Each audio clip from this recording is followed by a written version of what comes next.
नमस्कार, जय हिंद, वंदे मातरम। तो दोस्तों स्वागत है आप सभी का हमारे यूट्यूब चैनल नॉलेज अफेयर्स में। दोस्तों जैसा कि आप सबको दिख रहा है भारतीय सेना में अब ब्रिगेडियर रैंक से ऊपर होगी एक ही भर्ती। तो इस वीडियो में हम जानेंगे कि पहली तो बात हम ये जानेंगे कि जो भारतीय सेना में रैंक्स होती हैं या एक तरीके से नीचे से ऊपर तक जो चलने का एक क्रम होता है, जैसे कि सबसे नीचे सोल्जर होता है, सोल्जर के ऊपर से लांस नायक, नायक, ठीक है। इस तरीके से लास्ट में जाके तो जो जनरल तक रैंक जाती हैं तो उनका सारा सीक्वेंस हम जानेंगे इस वीडियो में। इसी के साथ साथ में ये अभी हाल ही में भारतीय सेना के द्वारा ये न्यूज़ निकाली गई है कि जो भारतीय सेना में ब्रिगेडियर रैंक के ऊपर जितने भी ऑफिसर होंगे यानी इंक्लूडिंग ब्रिगेडियर, उनकी एक कॉमन यूनिफॉर्म होगी, ठीक है। तो ऐसा करने की ज़रूरत क्यों पड़ी? इस वीडियो में आपको वही पता चलने वाला कि आखिर चूँकि 1947 से पहले से भी मतलब हमारी भारत की आज़ादी के बहुत साल पहले से जिस समय हम ब्रिटिश इंडिया के मतलब अंडर में हमारा था भारत देश, मतलब अंग्रेज़ों की हुकूमत में, ठीक है। उस समय से लेके अभी तक भारतीय सेना सर्विस देती आई है, लेकिन उस समय से अभी तक ये चेंजमेंट क्यों नहीं हुआ? और अभी हाल ही में ऐसा करने की आखिर क्या ज़रूरत आ पड़ी है? क्या ऐसी कंडीशंस रही हैं, क्या सिचुएशन बनी है, जिसकी वजह से भारतीय सेना को ये कदम उठाना पड़ा? ठीक है? तो जैसा कि नीचे आपको ये कटिंग में दिख रहा होगा, army to adopt common uniform for officer of brigadier rank and above from August 1st, ठीक है? यानी कि 1 अगस्त 2023 के बाद से जितने भी ब्रिगेडियर रैंक के ऊपर के अधिकारी रहेंगे, उन सब की एक कॉमन यूनिफ़ॉर्म रहेगी, ठीक है? जिसमें से ये पता नहीं चल पाएगा कि ये जो ऑफ़िसर्स है वो किस रेजिमेंट का है, ठीक है? तो रेजिमेंट क्या होती है, क्या इसकी पूरी डिटेल है, इस वीडियो में आपको वही पता चलने वाला है। बाकी एक आर्मी की तरफ से एक कॉमन यूनिफ़ॉर्म, कॉम्बैट यूनिफ़ॉर्म का एक ऑर्डर दिया गया था, जो कि मतलब कि भारतीय सेना के द्वारा अब इसको एक्सेप्ट भी कर लिया गया है। तो ये कॉम्बैट यूनिफ़ॉर्म है, आपने देखा होगा। इसको ही अभी मतलब कि आने वाले समय में जो सोल्जर्स लेवल तक के भी मतलब कि एक तरीके से सैनिक लेवल के जो हैं फौजी, उनको इस तरीके की अब यूनिफ़ॉर्म दी जाएगी। अभी तक आपने देखा होगा भारतीय सेना में इस तरीके की यूनिफ़ॉर्म दी जाती थी जो हमारे सोल्जर्स होते थे, ठीक है? सैनिकों का। लेकिन अब ये वाली जो यूनिफ़ॉर्म है ये आपको नहीं देखने को मिलेगी। इसकी जगह पे अब इस तरीके की जो यूनिफ़ॉर्म है, ये आपको देखने को मिलेगी। तो इसका क्या कारण है, वो भी इस वीडियो में हम जानेंगे, ठीक है? अभी तक अगर अगर आपने हमारे चैनल को सब्सक्राइब नहीं किया है तो चैनल को सब्सक्राइब कर लें, नॉलेज अफेयर्स, ठीक है? और अपने दोस्तों के साथ में शेयर करें। चलिए आगे बढ़ते हैं। ये आपको कटिंग दिख रही है जो कि इंडियन एक्सप्रेस की कटिंग है, इंडिया टुडे की कटिंग है, हिंदुस्तान टाइम्स की कटिंग है। इस सब में कॉमन बात बोली गई कि 1 अगस्त 2023 से, ठीक है, भारतीय सेना में जो ब्रिगेडियर रैंक और ब्रिगेडियर रैंक से ऊपर के जितने भी ऑफिसर्स होंगे उनकी एक कॉमन यूनिफॉर्म हो जाएगी, ठीक है? तो सबसे पहले बात करते हैं कि इंडियन आर्मी में जो रैंक पोजीशन होती है वो क्या होती है। इसमें ऊपर के ये देख रहे होंगे आपको, ये ऑफिसर्स लेवल की रैंक मतलब कि रैंक है, और ये नीचे जेसीओ और जवान्स के हैं। ये जितने भी नीचे वाले हैं और ये वाले जितने भी हैं, ये सारे ऑफिसर रैंक हैं, ये जवान रैंक है, ठीक है? जवान मतलब कि एक सोल्जर रैंक से। तो सबसे पहले अगर बात करते हैं कि अगर नॉर्मल जैसे कि हमारे ग्रामीण क्षेत्रों में मोस्टली जो बच्चे होते हैं वो सोल्जर से ही जाते हैं यानी कि सैनिक से। तो सबसे पहले उनकी एक नॉर्मल यूनिफ़ॉर्म रहती है, जो जो एक सैनिक की होती है। उसके बाद में उसको प्रमोट करते हैं, तो वो सैनिक से लांस नायक बनता है। उसके कंधे पे नहीं, उसके बाजू में जो हम बोलते हैं ना बाइसेप्स, बाइसेप्स पे एक फीती लगती है इस तरीके की व्हाइट कलर की फीती। अगर आपने जो आर्मी मैन्स देखे होंगे तो उनके फीती लगी हुई होती है। ठीक है? तो वो जो सिंगल फीती वो डिनोट करती है लांस नायक को। उसके बाद में जब ये प्रमोट होता है, तो फिर वो बनता है नायक, जहाँ पे 1 के बजाय उसके 2 फीती हो जाती हैं। और जब जो नायक प्रमोट होता है, तब वो बन जाता है हवलदार। तो इसके बाद में नायक के बाद में इसके 3 फीतियाँ हो जाती हैं, 1, 2, 3, 3 व्हाइट फीती। इसके बाद में जब हवलदार को प्रमोट कर दिया जाता है, तो हवलदार प्रमोट होके कंपनी क्वार्टर मास्टर बन जाता है, जिसके बाद में इसके 3 फीती तो जो रहती हैं, वो तो रहती हैं, इसके साथ में इसके एक कह सकते हैं अशोक स्तंभ भी इसके फीती के साथ में लगा दिया जाता है। उसके बाद में कंपनी क्वार्टर मास्टर को जब प्रमोट किया जाता है, तब वो बनता है कंपनी हवलदार मैनेजर, सॉरी हवलदार मेजर, ठीक है? तो उसके बाद में उसके सिर्फ़ और सिर्फ़ एक अशोक चक्र ही सॉरी अशोक स्तंभ ही रहता है उसके, ठीक है? उसके बाद में जब कंपनी हवलदार मेजर को प्रमोट किया जाता है, तब वो बन जाता है रेजिमेंट क्वार्टर मास्टर, जिसके बाद में उसके अशोक चक्र के चारों तरफ एक गोलाकार आकृति बना दी जाती है। उसके बाद में जब रेजिमेंट का जो क्वार्टर मास्टर होता है उसको प्रमोट किया जाता है, तब वो बन जाता है रेजिमेंट हवलदार मेजर। ठीक है, इसमें इस हवलदार मेजर का जो एक तरीके से कह सकते हैं कि जो साइन होता है, इसमें एक अशोक स्तंभ रहता है, इसके साथ में एक यहाँ पे आपको ये दिख रहा होगा, ये जो है ये है एक कह सकते हैं तमगा या स्टार। ठीक है, तो मेजर जो रेजिमेंट हवलदार मेजर रहेंगे, उनके एक अशोक स्तंभ रहेगा और एक स्टार रहेगा, इसके साथ में इनके चारों तरफ जो ये गोलाकार आकृति है वो रहती है। इसके बाद में जब रेजिमेंट मेजर हवलदार को प्रमोशन मिलता है, ठीक है, तब ये बन जाते हैं रेजिमेंट मेजर हवलदार। रेजिमेंट हवलदार मेजर साहब को प्रमोशन मिलता है, तब ये बनते हैं नायब सूबेदार। और नायब सूबेदार को जो है कंधे पे, ये देखिए अभी तक यहाँ तक जो चल रहा था, ये जो फीती लग रही थी ये उनकी बात थी। ठीक है, लेकिन अब यहाँ से जो कंधे पे पट्टियां लग जाती हैं, जो कंधे पे कंधे के ऊपर जो जगह होती है जहाँ पे पट्टी लगाई जाती है, तो वहाँ पे जो नायब सूबेदार होते हैं उनके एक स्टार रहता है और इनकी जो पट्टी होती है उसमें ये एक पट्टी लगी रहती है। ठीक है, साइड में अगर आपने देखा होगा कभी आर्मी के, अगर आपने यूनिफॉर्म में किसी ऑफिसर्स को देखा होगा तो आप इसको उससे रिलेट कर सकते हैं। तो उसके बाद में जब जो नायब सूबेदार होता है, नायब सूबेदार को प्रमोशन मिलता है, तब वो बन जाते हैं सूबेदार। ठीक है, तो सूबेदार को, यहाँ नायब सूबेदार के कंधे पे एक स्टार था, लेकिन जो सूबेदार है सूबेदार के कंधे पे 2 स्टार हो जाते हैं, लेकिन बशर्ते इनकी जो ये पट्टी है वो लगी रहती है। यहाँ पे ये पट्टी आपको दिख रही होगी, ये पट्टी कंटिन्यू इनकी चलती रहती है। और उसके बाद में जो सूबेदार साहब है, सूबेदार साहब को प्रमोशन मिलता है, तब वो बन जाते हैं सूबेदार मेजर। और मेजर के कंधे पे एक अशोक स्तंभ रहता है और ये पट्टी रहती है। ठीक है, ये सूबेदार मेजर है, ये जो पट्टी है ये सूबेदारी की निशानी है, मतलब कि ये पट्टी है जहाँ पे लगी होगी तो वो सूबेदार होगा। और अगर एक स्टार है तो नायब सूबेदार, डबल स्टार है तो सूबेदार, और मतलब कि अगर अशोक स्तंभ लगा हुआ है तो फिर ये सूबेदार मेजर।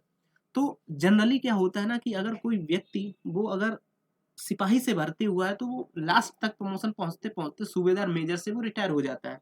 ठीक है, क्योंकि मोस्टली आर्मी में क्या होता है, जनरली 14, 15, 16 या फिर 17, 18 इतने सालों में प्रमोशन होता है, तो वो बहुत ज़्यादा पहुंच पाता है सूबेदार मेजर तक।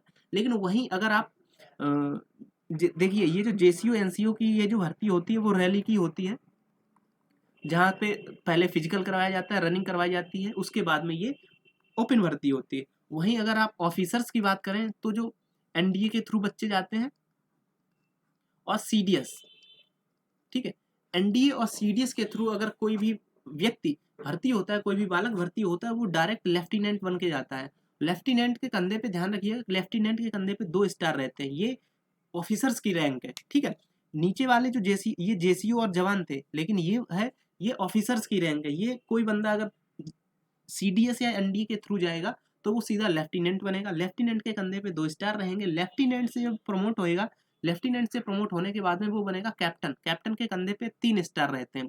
ठीक है, और कैप्टन के बाद में जब वो प्रमोट होता है तब वो बन जाता है मेजर। मेजर के कंधे पे सिंगल अशोक स्तंभ रहता है। ध्यान रखिए, यहाँ पे जो सूबेदार मेजर है इसके कंधे पे भी अशोक स्तंभ है, लेकिन इसके यहाँ पे ये पट्टी लगी हुई है।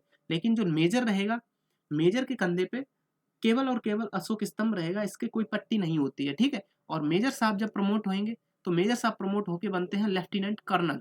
लेफ्टिनेंट कर्नल के कंधे पे एक अशोक स्तंभ और एक स्टार रहता है। और लेफ्टिनेंट कर्नल जब प्रमोट होंगे तो ये बनेंगे कर्नल। ठीक है, कर्नल के कंधे पे एक अशोक स्तंभ और 2 स्टार रहते हैं। ठीक है, यहाँ तक की बात आ गई। इसके बाद में जो चेंजमेंट हुआ है वो इसके आगे से हुआ, क्योंकि कर्नल जब प्रमोट होगा, यानी कि कर्नल साहब अगर प्रमोशन मिला तो कर्नल साहब प्रमोट होके बनेंगे ब्रिगेडियर। ठीक है, और ब्रिगेडियर के कंधे पे एक अशोक स्तंभ और 3 स्टार हो जाते हैं। ठीक है, और ब्रिगेडियर साहब जब प्रमोट होंगे तो ब्रिगेडियर साहब बनेंगे मेजर जनरल, जहाँ पे 1 स्टार और एक ये तलवार इनके कंधे पे मिलेगी। और मेजर जनरल जब प्रमोट होंगे तो मेजर जनरल बनेंगे लेफ्टिनेंट जनरल, जिनके कंधे पे एक अशोक स्तंभ और तलवार रहेगी। ठीक है, इसके बाद में जो लेफ्टिनेंट जनरल है वो प्रमोशन पाएंगे तो वो बन जाते हैं जनरल। ठीक है, तो जनरल के कंधे पे एक अशोक स्तंभ, एक स्टार और तलवार, ये इनकी पहचान हो गई। जो ऑफिसर्स हैं उनकी साइन या उनकी जो रैंक है वो आप कैसे पता कर पाएंगे, तो इस तरीके से आप पता कर सकते हैं। ठीक है, ये तो इनका सिंपल सा एक तरीके से आप कह सकते हैं नॉर्मल ओवरव्यू था कि किस तरीके से आप पता कर पाते हैं उसकी किसी ऑफिसर्स की वर्दी देख के कि वो सोल्जर है, लांस नायक है, नायक है, ठीक है, हवलदार है, हवलदार कंपनी क्वार्टर मास्टर हवलदार है, कंपनी हवलदार मेजर है, या रेजिमेंट क्वार्टर मास्टर है हवलदार, या रेजिमेंट हवलदार मेजर है, नायब सूबेदार है, या सूबेदार मेजर है, ठीक है। या फिर अगर आप ऑफिसर्स की बात करें तो आप किस तरीके से उसकी यूनिफॉर्म पे जो स्टार लगे हैं उन स्टार को देख के पता कर पाएंगे ये नॉर्मल लेफ्टिनेंट है या फिर कैप्टन है, मेजर है, लेफ्टिनेंट कर्नल है, या ब्रिगेडियर है, या फिर मेजर जनरल है, या लेफ्टिनेंट जनरल है, या फिर जनरल है, ठीक है। तो यहाँ तक की बात हो गई। अब बात करते हैं कि इसके जो चेंजमेंट हुआ है वो ब्रिगेडियर के बाद में हुआ, ठीक है। तो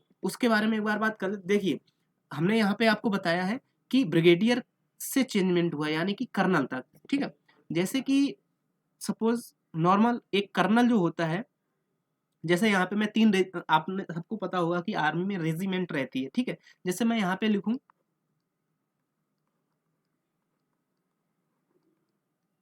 एक, ये हो गई आपकी राजपूत रेजिमेंट। यहाँ पे मैं एक कर देता हूँ पंजाब रेजिमेंट, ठीक है। और एक रेजिमेंट का और नाम मैं ले लेता हूँ यहाँ पे, सपोज चलो मैं ले लेता हूँ गढ़वाल या फिर कुमाऊं रेजिमेंट, ठीक है। अब यहाँ पे आप इसको इस तरीके से रिलेट कर सकते हैं,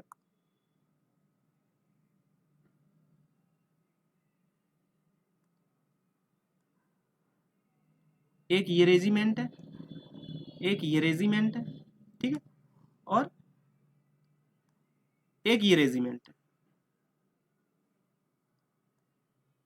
ठीक है। अब बात करते हैं, देखिए राजपूत रेजिमेंट का एक कर्नल होगा,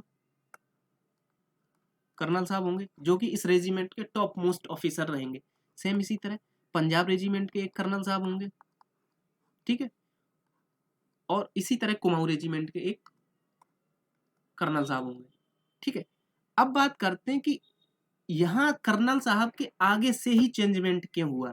देखिए कर्नल साहब, जैसे कि मैंने आपको बताया था कि कर्नल साहब प्रमोट होके बनते हैं ब्रिगेडियर, ठीक है। तो यहाँ पे एक नया ऑफिसर आया यहाँ पे, ठीक है, ये आ गए हैं आपके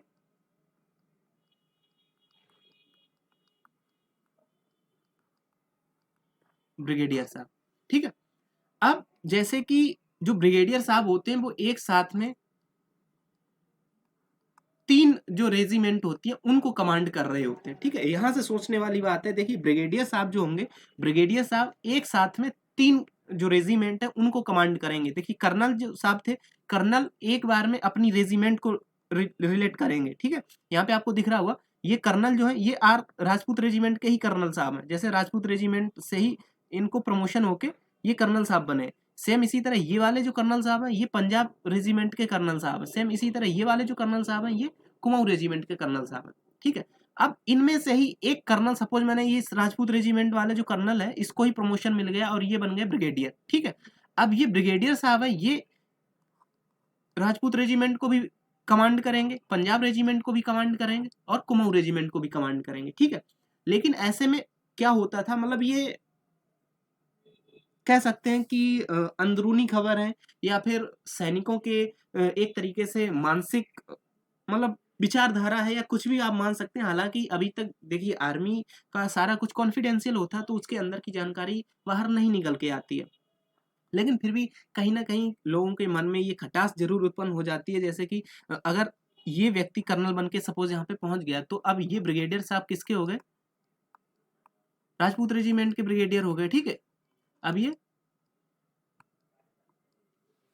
राजपूत रेजिमेंट के ब्रिगेड का जो कर्नल थे वो राजपूत रेजिमेंट के ही थे और ये अब ब्रिगेडियर बन चुके हैं। अब ऐसे में जो राजपूत रेजिमेंट के अन्य सिपाही हैं, मतलब यहाँ पे मैं लिख दे रहा हूँ सोल्जर, ठीक है। सेम पंजाब रेजिमेंट के भी सोल्जर होंगे, इसी तरह कुमाऊं रेजिमेंट के भी सोल्जर होंगे। अब जो राजपूत रेजिमेंट का सोल्जर वो क्या सोचता है या मतलब ये मानसिकता रहती है, चाहे आप अपने लोकल में ही भी देख लें तो इस सोल्जर की क्या मानसिकता रहेगी कि यार जो कर्नल साहब है ना, सॉरी ब्रिगेडियर साहब हैं, वो तो भाई हमारी रेजिमेंट से हैं, ठीक है। ये ऐसा सोचता है, हालांकि ऐसा होता नहीं है, मतलब कि अगर ऑफिसर्स लेवल पे आप देखें तो ऐसा नहीं होता, लेकिन फिर भी इस सैनिक के मन में तो ये आ रहा है ना कि ब्रिगेडियर साहब तो हमारी रेजिमेंट के हैं, सेम इसी तरह पंजाब रेजिमेंट का है या कुमाऊं रेजिमेंट का, ये ये यहाँ के सोल्जर्स या जो जेसीओ लेवल तक के ऑफिसर्स हैं वो सोचेंगे यार ब्रिगेडियर साहब ना फलाना रेजिमेंट के हैं, या ब्रिगेडियर साहब, ये कुमाऊं वाला भी सोचेगा ब्रिगेडियर साहब यार दूसरी रेजिमेंट के हैं। तो इन सोल्जर्स के मन में क्या आएगा कि यार ब्रिगेडियर साहब ना अपनी रेजिमेंट के सोल्जर्स को थोड़ा एक कह सकते हैं कि पक्षपात व्यवहार या पक्षपात पूर्ण रवैया हो सकता है, ऐसा इन सोल्जर्स के दिमाग में आ सकता है। ठीक है, इसलिए ब्रिगेडियर लेवल के जितने भी ऑफिसर हैं, और इसकी पहचान किस तरीके से होगी, जैसे इस सोल्जर को तो नहीं पता, लेकिन ब्रिगेडियर की जो यूनिफॉर्म होती है, देखिए राजपूत रेजिमेंट की यूनिफॉर्म अलग रहेगी, पंजाब रेजिमेंट की यूनिफॉर्म अलग रहेगी, और कुमाऊं रेजिमेंट की यूनिफॉर्म अलग रहेगी। थोड़ा थोड़ा चेंजेस हर रेजिमेंट की जो यूनिफॉर्म रहती है उसमें थोड़ा थोड़ा चेंजेस रहता है। तो जो सोल्जर उसी रेजिमेंट से बिलोंग करता है वो तो अपनी जो यूनिफॉर्म है उसको पहचान ही लेगा। या आर्मी में भी अगर आप किसी भी यूनिट में रहते हैं या किसी भी रेजिमेंट में रहते हैं तो आप यूनिफॉर्म देख के ही बता देते हैं कि सामने वाला व्यक्ति किस रेजिमेंट का है। ठीक है, तो इसलिए चूंकि ब्रिगेडियर कमांड करेगा एक साथ में 3 रेजिमेंट को, तो ब्रिगेडियर साहब की अब यूनिफॉर्म ही एक कॉमन कर दी कि ब्रिगेडियर साहब की यूनिफॉर्म को देख के इस ये वाला व्यक्ति या ये वाला व्यक्ति, चाहे राजपूत रेजिमेंट का सोल्जर हो, पंजाब रेजिमेंट का सोल्जर हो या कुमाऊं रेजिमेंट का सोल्जर हो, वो अब ब्रिगेडियर साहब की यूनिफॉर्म को देख के पता ही नहीं लगा पाएगा कि ब्रिगेडियर साहब किस यूनिट के हैं, किस रेजिमेंट के हैं। ठीक है, तो ऐसे में इसको लगेगा कि हो सकता है इनकी रेजिमेंट के, इसको लगेगा हो सकता है इसके रेजिमेंट के हो, इसको लगेगा हो सकता है इनकी रेजिमेंट के, यानी कि कुल मिला के अब ये कंफ्यूजन ही दूर हो गई है कि ब्रिगेडियर साहब किस रेजिमेंट के हैं और ये किस सोल्जर के साथ या किस रेजिमेंट के साथ में पक्षपात कर सकते हैं। ठीक है, एक तरीके से बढ़ावा दे सकते हैं, ये सारा कुछ खत्म ही हो जाएगा। इस वजह से आर्मी ने अब ये डिसीजन लिया है कि कर्नल लेवल के ऊपर के ब्रिगेडियर साहब हैं, मेजर जनरल, लेफ्टिनेंट जनरल और जनरल साहब, इनकी यूनिफॉर्म एक कॉमन यूनिफॉर्म कर दी जाएगी, जिससे अब ये चाहे कर्नल हो, लेफ्टिनेंट कर्नल हो, मेजर हो, कैप्टन हो, लेफ्टिनेंट हो, लांस नायक हो, हवलदार हो, या मतलब ये नायक सूबेदार, ये कोई भी अब ब्रिगेडियर साहब की यूनिफॉर्म को देख के पता ही नहीं लगा पाएंगे कि ब्रिगेडियर साहब किस रेजिमेंट के हैं। सेम इसी तरह से मेजर जनरल की भी यूनिफॉर्म कॉमन हो जाएगी, लेफ्टिनेंट जनरल की यूनिफॉर्म वो भी कॉमन हो जाएगी, और जनरल साहब की भी जो यूनिफॉर्म है वो एक कॉमन यूनिफॉर्म हो जाएगी, जिससे पता ही नहीं चल पाएगा सामान्यतः किसी व्यक्ति को या किसी नॉर्मल सोल्जर को कि जनरल साहब हैं या लेफ्टिनेंट जनरल साहब हैं, मेजर जनरल साहब हैं या फिर ब्रिगेडियर साहब हैं, वो किस रेजिमेंट को से आए हुए हैं और किस रेजिमेंट से उनका ताल्लुक है। ठीक है, तो इस वजह से भारतीय सेना ने ये डिसाइड किया है कि अब जो ब्रिगेडियर लेवल की और ब्रिगेडियर लेवल से ऊपर के ऑफिसर हैं, इनकी रेजिमेंट, इनकी जो यूनिफॉर्म है वो चेंज कर दी जाएगी। ठीक है, इसी के साथ में एक और एडिशनल जानकारी मैं देना चाहूंगा, जैसे कि 3 रेजिमेंट के जो कर्नल रहेंगे, यहाँ पे मैं लिख दे रहा हूँ, 3 कर्नल को प्रमोट मतलब कि ऑपरेट करेगा एक ब्रिगेडियर, उसी तरीके से 3 ब्रिगेडियर को मतलब कि एक जो मेजर जनरल साहब होते हैं, सिंगल मेजर जनरल साहब 3 ब्रिगेडियर को कमांड करेंगे। इसी तरीके से 3 मेजर जनरल साहब को कमांड करेंगे एक लेफ्टिनेंट जनरल, और 3 लेफ्टिनेंट जनरल को कमांड करेंगे एक भारत के सिंगल जनरल। ठीक है, भारत की जो सेना का सर्वोच्च सेनापति सर्वोच्च सेनापति तो वही रहते हैं हमारे, मतलब कह सकते हैं कि राष्ट्रपति साहब, प्रधानमंत्री साहब, ठीक, राष्ट्रपति साहब, लेकिन जो जनरल रहेंगे, मतलब कि भारतीय सेना का सर्वोच्च ऑफिसर जो रहता है वो एक जनरल साहब रहते हैं। ठीक है, तो जनरल साहब 3 लेफ्टिनेंट जनरल को कमांड करेंगे, और एक लेफ्टिनेंट जनरल 3 मेजर जनरल को कमांड करेगा, और एक मेजर जनरल 3 ब्रिगेडियर को कमांड करेगा, और सिंगल एक ब्रिगेडियर साहब 3 कर्नल को कमांड करेंगे। समझ गए ना आप? तो इस तरीके से भारतीय सेना में ये रैंक का एक क्रम होता है। ठीक है, तो यहाँ तक की ये सीक्वेंस थी, बाकी ये तो सारा मैं आपको बता ही चुका हूँ। इंडियन आर्मी में जितने भी सोल्जर्स रहते हैं सीधे लेफ्टिनेंट से भर्ती होते हैं, सीडीएस और एनडीए के थ्रू। आपको जो पहली पोस्टिंग मिलती है सीधे उसमें 2 स्टार लगते हैं, उसके बाद प्रमोशन होके आपको कैप्टन बनाया जाता है, कैप्टन प्रमोट होके मेजर साहब प्रमोट होके लेफ्टिनेंट कर्नल, और लेफ्टिनेंट कर्नल जब प्रमोशन मिलेगा इनको तब ये बन जाते हैं कर्नल साहब, और कर्नल साहब प्रमोट होके ब्रिगेडियर साहब मेजर जनरल लेफ्टिनेंट जनरल। ठीक है, और लेफ्टिनेंट जनरल के बाद में जनरल साहब। ये भारतीय सेना में रैंक की एक हायरार्की है। बाकी मैंने आपको ये बता ही दिया कि चर्चा में क्यों था, मैंने आपको बता ही दिया कि इनके सोल्जर्स के मन में एक मनोभाव पैदा हो जाता है कि पता नहीं जो ब्रिगेडियर साहब हैं या उसके ऊपर लेवल के जो भी ऑफिसर्स हैं, जनरल साहब हैं, मेजर जनरल साहब हैं, लेफ्टिनेंट जनरल साहब हैं, वो हमारी यूनिट से बिलोंग करते हैं, तो हम अब खुले हो गए। या दूसरी रेजिमेंट से बिलोंग करते तो ये उस रेजिमेंट को ही बढ़ावा देंगे, शायद हमारे प्रति इनका जो रवैया है वो थोड़ा पक्षपातपूर्ण रहे, ऐसा करके मतलब मानसिकता हो जाती है लोगों की। हालांकि ऐसा भारतीय सेना में कभी भी कोई नहीं रहा है, ना ही इसकी कभी कोई खबर आई है। ठीक है, बाकी ये तो सारा मैं आपको बता ही चुका हूँ। ये और ध्यान रखिएगा, भारतीय सेना ने अभी एक नई यूनिफॉर्म कॉम्बैक्ट यूनिफॉर्म जो है उसको अलाइन किया है या फिर एक्सेप्ट किया है, जो इस तरीके की कॉम्बैट यूनिफॉर्म रहेगी। ठीक है, जिसमें स्कार्फ को भी जो कलर है वो भी चेंज कर दिया गया था। ठीक है, ये जो स्कार्फ होता है वो जैसे हमारे जो ऑफिसर्स होते हैं वो कह सकते हैं कि पहाड़ी क्षेत्र में रहते हैं, अगर उनकी पोस्टिंग लद्दाख या कश्मीर साइड में है, तो ये जो स्कार्फ होता है यहाँ पे इनके गले में ये बंधा हुआ आपको दिख रहा होगा, जैसे इनके सर के गले में लगा हुआ है, सेम इसी तरह यहाँ पे भी लगा हुआ है। तो ये इनके एक तरीके से गर्म करने के लिए बनाया जाता है। बाकी इनकी जो बेल्ट होती है, बेल्ट का जो कलर होता है black leather belt with chrome buckle and anodised brass IA logo, मतलब ये इंडियन आर्मी का एक लोगो रहता है इनकी बेल्ट पे।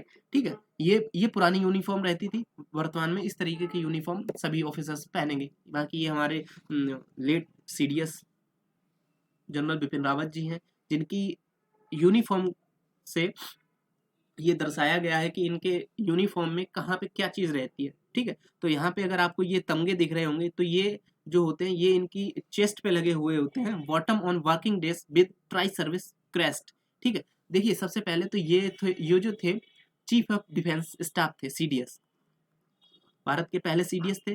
तो CDS क्या होता है, CDS भारतीय सेना में एक मतलब कि आर्मी, एयरफोर्स, नेवी, इन तीनों को कमांड करने के लिए एक नया पद सृजित किया गया था, जो कि CDS है। तो CDS तीनों सेनाओं को लीड करेगा। ठीक है, चाहे वो आर्मी हो, नेवी हो या एयरफोर्स हो। इसीलिए इनकी जो कैप होती थी, आपने देखा होगा, इनकी जो कैप होती थी वो ट्राई सर्विस चेस्ट होती है, क्राइस्ट होता है इसमें। इसमें आर्मी का लोगो रहेगा, एयरफोर्स का लोगो रहेगा ये। ठीक है, और नेवी का जो लोगो होता है ये इस तरीके से वाला, वो भी रहेगा। और आर्मी का जो लोगो है वो भी रहेगा, और एयरफोर्स का जो हमारा गरुड़ टाइप का होता है वो भी रहेगा। तो इस तरीके से जो CDS का जो कैप होता था उसमें ट्राई कलर का हमेशा उनका, चाहे उनका मैप ले लो या उनका जो ये फ्लैग ले लो, फ्लैग भी जो CDS का फ्लैग है उसमें भी ट्राई कलर रहेगा, ट्राई सर्विस क्रेस्ट। सेम इसी तरह इनकी जो बेल्ट रहती है, बेल्ट पे भी तीनों सेनाओं का जो लोगो रहता है कंबाइंड होके लगा रहता है। सेम इसी तरह इनके सोल्जर्स पे भी जो ये लोगो रहता है वो भी तीनों सेनाओं का एक कंबाइंड लोगो रहता है।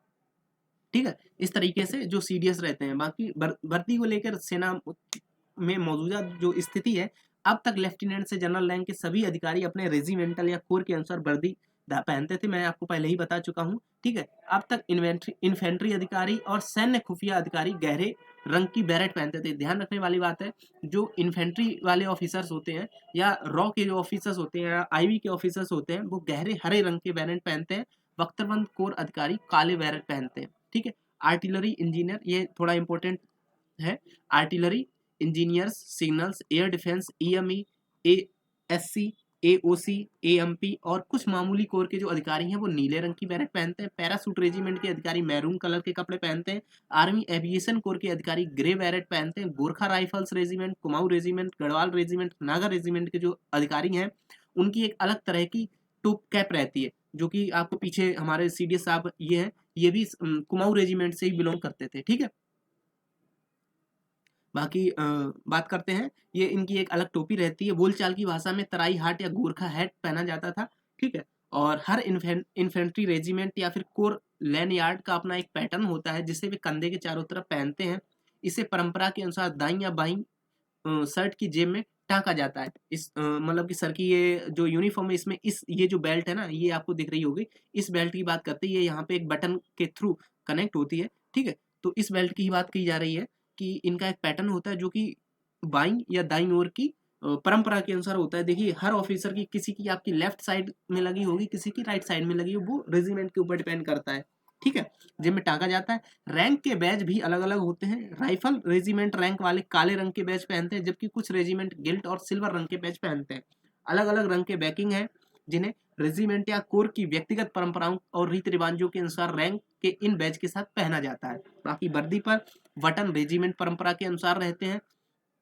राइफल रेजिमेंट काले बटन पहनते हैं, जबकि ब्रिगेड ऑफ द गार्ड्स और अधिकारी गोल्डन बटन पहनते हैं। बेल्ट से रेजिमेंट परंपराओं के अनुसार अलग अलग तरीके की बटनें इस्तेमाल की जाती हैं। बाकी यहाँ पे हमने एक लिस्ट शेयर की है जिसमें आपको दिख रहा होगा ग्रे कलर बैरेट। देखिए एविएशन डिपार्टमेंट के जितने भी सोल्जर रहते हैं, एविएशन डिपार्टमेंट यानी कि जो एयरफोर्स से रिलेटेड रहते हैं या उससे संबंधित सूचनाओं का आदान प्रदान करते हैं, चाहे वो मिनिस्ट्री जो ऑफ डिफेंस स्टाफ रहे यानी कि भारतीय सेना का जो मंत्रालय रहे उसमें भी वो बैठे, लेकिन एविएशन डिपार्टमेंट अगर उनका है तो उनकी जो यूनिफॉर्म रहेगी वो ग्रे कलर की यूनिफॉर्म रहेगी। बाकी जो एनएसजी के गार्ड रहते हैं ब्लैक कैडेट, वो उनकी ब्लैक यूनिफॉर्म रहती है। मिलिट्री इंटेलिजेंस के जो सोल्जर्स रहते हैं उनकी लाइट ग्रीन यूनिफॉर्म रहती है। वॉर कमांडोज और रेजिमेंट के जो सोल्जर्स होते हैं उनकी राइफल ग्रीन या डार्क ग्रीन यूनिफॉर्म रहती है, जैसा मैंने आपको स्टार्टिंग में बताया था। इसी के अलावा अगर जो मिलिट्री पुलिस ट्रॉप्स होती है, ठीक है, उनकी सीक्रेट ब्रेड रहती है या फिर रेडिश ब्रेड रहती है, ठीक है। बाकी स्पेसिफिक जो फॉरेन फोर्स रहती हैं, स्पेसिफिक फ्रंटियर फोर्स या फिर रेजिमेंट सोल्जर रहते हैं, इनकी मरून कलर की यूनिफॉर्म रहती है। यूनाइटेड नेशन की जो मिलिट्री है यूएनओ की, उसकी लाइट ब्लू यूनिफॉर्म रहती है। बाकी crop of engineer, crop of signal, regiment of artillery, ये 3 इसमें रेजिमेंट शामिल है। इनकी नेवी ब्लू कलर की यूनिफॉर्म रहती है। बाकी मराइन कमांड जो होते हैं उनकी सैंडी कलर की यूनिफॉर्म रहती है। ये इनकी यूनिफॉर्म की। अब बात करते हैं कि बदलाव की जरूरत क्यों पड़ी, वो हालांकि मैं आपको पहले ही बता ही चुका हूँ, ठीक है, कि जो एक तरीके से जवान होते थे उनके मन में ये मनोभाव आ जाता था कि उच्च पद पर बैठा हुआ व्यक्ति हमारी रेजिमेंट में है, हमारी रेजिमेंट से बिलोंग करता है, तो उनके एक तरीके से सेम वर्दी यूनिफॉर्म दिखती थी, तो दूसरे जो रेजिमेंट वाले थे उनके मन में थोड़ा मनमुटाव हो जाता था। इस तरीके से इसकी पहचान की जा मतलब कि इसकी जो बदलाव की जरूरत पड़ गई, ठीक है। बाकी बात करते हैं कि यह क्या है, पहली बार किया जा रहा है तो देखते हैं। 40 साल पहले सेना ने इस प्रथा को अपनाया था। उस दौरान सभी आला अधिकारियों को एक जैसी यूनिफॉर्म पहनने की कवायद ने जोर पकड़ा था। लगभग 1980 के दशक के मध्य तक रेजिमेंटल सेवा लेफ्टिनेंट कर्नल तक के पद थी। कर्नल और उसके ऊपर रैंक के अधिकारियों में सामान्य वर्दी पैटर्न के प्रतीक चिन्ह थे। कर्नल और ब्रिगेडियर्स ने अपने रेजिमेंट प्रतीक चिन्ह को छोड़ दिया और अपने टोपी बेस पर अशोक प्रतीक पहनना शुरू कर दिया। बैरेट का रंग खाकी था, ठीक है। हालांकि 1980 के दशक के मध्य में एक बटालियन या रेजिमेंट की कमान को कर्नल के पद पर अपग्रेड करने का फैसला लिया गया था। इस तरह कर्नल ने फिर से रेजिमेंट प्रतीक चिन्ह पहनना शुरू कर दिया। इसके अलावा ब्रिगेडियर को जनरल अधिकारियों की टोपी बैच पहनने की अनुमति दी गई थी। इसमें ओक के पत्तों की माला के साथ क्रॉस तलवार और बैटन शामिल थे, ठीक है। हालांकि अगर जो वर्तमान में देखा जाए तो ये वर्तमान में पहली बार नहीं है, पहले से भी होता आया है, ठीक है। बाकी वर्तमान पद में भारतीय सेवा में विभिन्न शाखाएं अपने रेजिमेंटल या कोर संबद्धता के आधार पर अलग अलग वर्दी पहनती हैं, जैसे बैरेट, डोरी, रैंक, बैच, पहले आपको मैं बता ही चुका हूँ। बाकी लहजे, पोशाक या उपकरण के अतिरिक्त सामान जो है, जो वर्दी या पोशाक को पूरा करने के विशेष रूप से एक सैन्य कर्मी द्वारा पहने जा सकते हैं, ठीक है। इन्फेंट्री अधिकारी के सैन्य खुफिया अधिकारी गहरे रंग की टोपियां पहनते हैं। बख्तरबंद वाहिनी के अधिकारी को काली टोपियां पहनते हैं और अन्य वाहिनी के अधिकारी गहरे नीले रंग की टोपियां पहनते हैं। सैन्य पुलिस के कोर के अधिकारी लाल रंग की टोपी पहनते हैं और लेफ्टिनेंट जनरल तक के जो सभी हैं वो अपनी अपनी क्रम के अनुसार यूनिफॉर्म धारण करते हैं। बाकी बात करते हैं कि नई वर्दी, भारतीय सेना ने एक नई कॉम्बैक्ट यूनिफॉर्म लॉन्च की है, जिसमें brigadier, major general, lieutenant general और जनरल रैंक के सभी अधिकारी एक ही रंग की टोपी, रैंक या सामान्य बैज एक साथ एक सामान्य बेल्ट, बकल और अन्य सामान्य पैटर्न के जूते पहनेंगे, मतलब इनका एक कॉमन कर दिया जाएगा, ठीक है। बाकी सभी वरिष्ठ अधिकारियों के लिए एक शोल्डर रैंक बैज गोल्डन होगा, ठीक है। बाकी अभी तक गोरखा राइफल्स, गढ़वाल राइफल्स और राजपूताना राइफल्स जैसे राइफल रेजिमेंट के अधिकारी ब्लैक रैंक बैज पहनते हैं, ठीक है। बाकी बात करते हैं आगे, तो ब्रिगेडियर और उसके ऊपर रैंक के जो वरिष्ठ अधिकारियों में head gear, soldier rank badge, gorget badge, belt और जूते अब मानकीकृत और सामान्य होंगे। कर्नल या इसके नीचे रैंक के अधिकारियों द्वारा पहने जाने वाली जो वर्दी है उसमें कोई बदलाव नहीं किया जाएगा। वो अपनी जो रेजिमेंट की वर्दी है उसी के अनुसार उसी वर्दी को वहन करेंगे। वे अब अपने कंधों पर रेजिमेंटल डोरी नहीं पहनेंगे। Special forces, Arunachal scouts, Dogra scouts आदि जैसे सोल्जर फ्लैश भी नहीं पहनेंगे। ये ब्रिगेडियर लेवल के ऊपर की बात बता रहा हूँ मैं, ठीक है। इस प्रकार वर्दी का कोई आइटम नहीं होगा जो उन्हें किसी विशिष्ट रेजिमेंट, ठीक है, या कोर से संबंधित के रूप में पहचान देगा। इन उच्च रैंकों के सभी अधिकारी एक जैसी वर्दी, एक जैसे पैटर्न में, एक जैसे कपड़े पहने दिखेंगे अब आपको, ठीक है। यह निर्णय भारतीय सेना के भीतर एक अधिक सामंजस्यपूर्ण और एकीकृत संगठनात्मक संस्कृति को बढ़ावा देने में मदद करेगा। एक मानक वर्दी भारतीय सेना के सच्चे लोकाचार को दर्शाते हुए सभी वरिष्ठ रैंक के अधिकारियों के लिए एक सामान्य पहनावा पहचान सुनिश्चित करेगी। रेजिमेंटल संकीर्णता को समाप्त करके और वरिष्ठ अधिकारियों के बीच सामान्य पहचान और उद्देश्य की भावना को बढ़ावा देकर सेना आधुनिक युद्ध की चुनौतियों का सामना करने और बदलती रणनीतिक परिस्थितियों के अनुकूल होने में बेहतर हो सकती है। रेजिमेंटल पैरोचियलिज्म का मतलब किसी भी रेजिमेंट या कोर के प्रति वफादारी है। यह किसी की इकाई के प्रति गर्व और लगान की भावना है जो कभी-कभी एक संगठन के भीतर अन्य इकाइयों के साथ सहयोग या प्रतिस्पर्धा की कमी के कारण बन सकती है। यह मिश्रित रेजिमेंटल वंश के सैनिकों को आदेश देने के लिए वरिष्ठ अधिकारियों की क्षमता में सुधार कर सकता है। यह एक रेजिमेंट के बजाय एक तटस्थ वर्दी पेश करके वरिष्ठ अधिकारी एक अधिक समावेशी और सहयोगी नेतृत्व शैली स्थापित करने में सक्षम हो सकते हैं, जो परंपरागत वफादारी की संबद्धता से परे है। बाकी इससे पहले भी भारतीय सेना की वर्दी बदली गई है। 2022 में भारतीय सेना ने, आप सबको मैंने बताया था, एक कॉम्बैट जो यूनिफॉर्म है भारतीय सेना ने लॉन्च की है या एक्सेप्ट की है, ठीक है। तो 2022 में इसका डिसीजन आया था। 2022 में भारतीय सेना की वर्दी में बदलाव किया गया है। नई वर्दी में की पहली झलक 15 जनवरी 2022 को सेना दिवस परेड पे दिखी थी। सैनिकों ने इस नई वर्दी में परेड ग्राउंड पर करतब दिखाया था। लंबे समय बाद भारतीय सेना ने वर्दी बदलने का फैसला लिया था। यह फैसला इंडियन आर्मी की नई कॉम्बैट यूनिफॉर्म की सुरक्षा को देखते हुए लिया गया था। सेना के यूनिफॉर्म में खास तौर पर अलग रंगों का इस्तेमाल किया गया था। 2022 में भारतीय सेना ने करीब 13 लाख सैनिकों को नई वर्दी दी थी। ये नई यूनिफॉर्म आपको दिख रही होगी।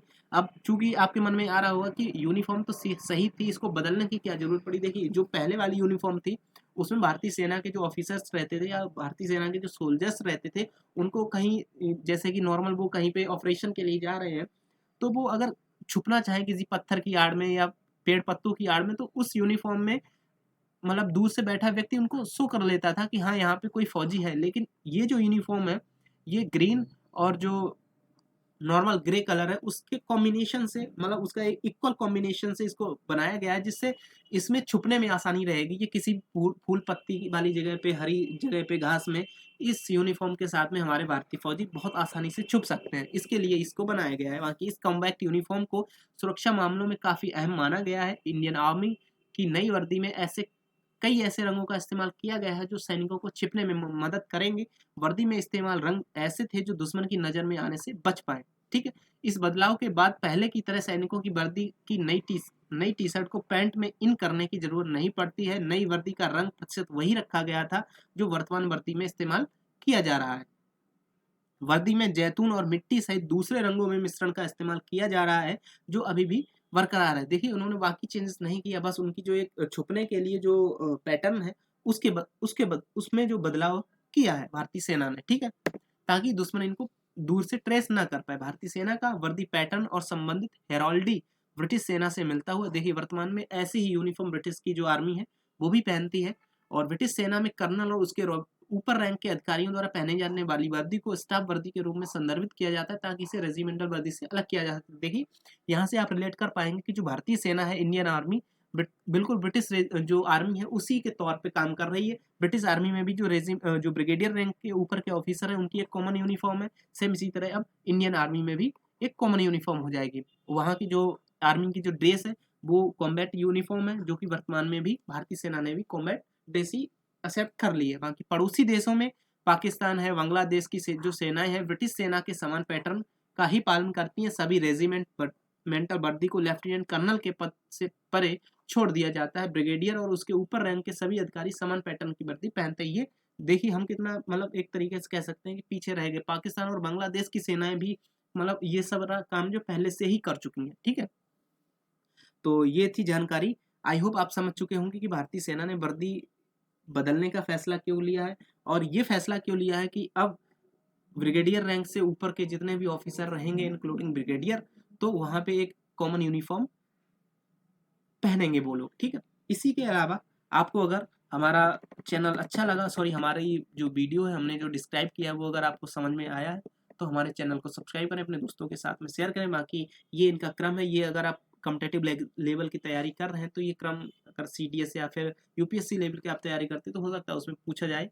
और आर्मी से रिलेटेड जो एग्जाम्स है उसमें पूछ दिया जाता है कि बताइए कि कोई एक सामान्य व्यक्ति है जो एक यूनिफॉर्म में है, ठीक है, उसके कंधे पे सॉरी उसके बाजू पे 2 फीती लगी हुई हैं व्हाइट कलर की, तो बताइए उसकी रैंक क्या है? तो उसकी रैंक नायक हो जाएगी। इस तरीके के क्वेश्चंस आ जाते हैं कभी-कभी एग्ज़ाम में, तो ये पैटर्न आपको याद कर लेना चाहिए मेरे हिसाब से। बाकी अगर आपने हमारे चैनल को सब्सक्राइब नहीं है किया है तो सब्सक्राइब कर लें।